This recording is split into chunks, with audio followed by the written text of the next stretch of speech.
মানুষের কতটা ক্রিয়েটিভিটি বুদ্ধি থাকলে এই রকম চমৎকার একটা সিঁড়ি তৈরি করতে পারে। দেখুন এত চমৎকার একটা সিঁড়ি, ফোল্ডিং সিঁড়ি।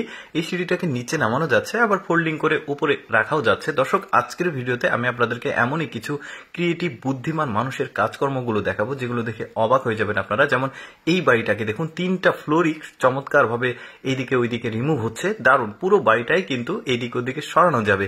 কতটা ক্রিয়েটিভ চিন্তা ভাবনা থেকে এই ধরনের একটা বাড়ি তৈরি করতে পারে মানুষ। দেখুন এই পুরো ফ্লোরটি কিন্তু সরে যাচ্ছে।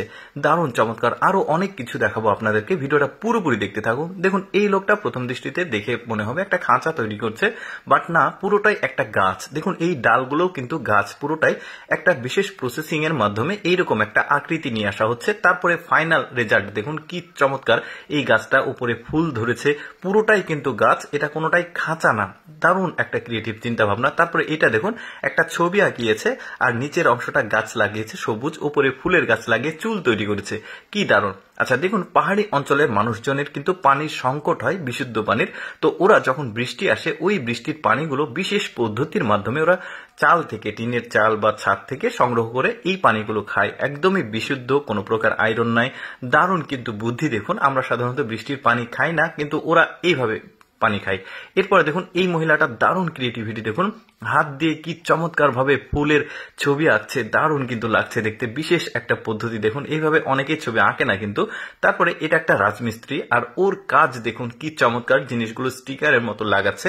যখন লাগানো কমপ্লিট হয়ে যাবে আপনারা বুঝতে পারবেন যে এই জিনিসটা কত চমৎকার লাগছে। এটা কিন্তু ওয়াশরুম, আর ওয়াশরুমের এই যে এই লাগানোর পর উপরে বিশেষ সাদা সিমেন্ট দিয়েছে। এবার দেখুন কি চমৎকার লাগছে ডিজাইনটা, দারুণ। তারপরে এরা দেখুন এটা কাঠের ডিজাইন করছে একটা স্প্রে দিয়ে। এটা একটা বিশেষ পদার্থ, তো এই স্প্রেটা দিলে কিন্তু কাঠ মনে হচ্ছে যে কাঠের কোনো টাইলস এখানে বসানো আছে।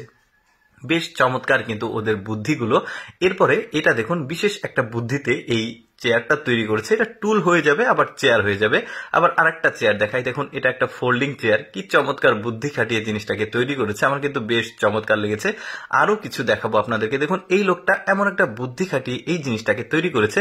এটার উপর উঠে জাস্ট চাপ দিলে এটা কিন্তু সামনে চলে যাচ্ছে, কিন্তু ডুবছে না। আবার সে কিন্তু ঘুরে এখানে চলে আসবে। দেখুন পানির মধ্যে দিয়ে কি চমৎকার ভাবে যাচ্ছে, কোনো যন্ত্র নাই, কোনো ইলেকট্রনিক্স ডিভাইস নাই। দারুণ কিন্তু। এদের দেখুন ঠেলে নিয়ে যাচ্ছে। এই চাকা যত ঘুরবে তত কিন্তু বীজ মাটিতে রোপণ হবে। কিভাবে এই প্রসেসটা হচ্ছে সেটা আপনাদেরকে আমি দেখাবো। দেখুন ওই যে চাকা রয়েছে, চাকার মধ্যে বীজ দেওয়া আছে, আর এটা যখন ঠেলছে তখন কৃষকরা কিন্তু ওই যে বীজগুলো লাগাতে কষ্ট হয়, এই পদ্ধতিতে আসলে বীজ লাগায়। দেখুন এবার প্র্যাকটিক্যাল বুঝতে পারবেন। এই যে এই চাকার মধ্যে বীজ আছে, চাকাটা যত ঘুরবে একটা একটা করে বীজ মাটিতে পুঁতে যাবে। দারুণ বুদ্ধি। দর্শক, আমি সবসময় চেষ্টা করি আপনাদের সামনে অজানা তথ্যমূলক ভিডিওগুলো উপস্থাপন করতে, যেগুলো দেখার সুযোগ মানুষের কম হয়। এইরকম ভিডিও দেখতে প্রতিদিন যদি ভালো লাগে আমাদের লেটস গো ফেসবুক পেজটি ফলো রাখুন। এই ভিডিওটি কেমন লাগলো কমেন্ট করে জানাবেন।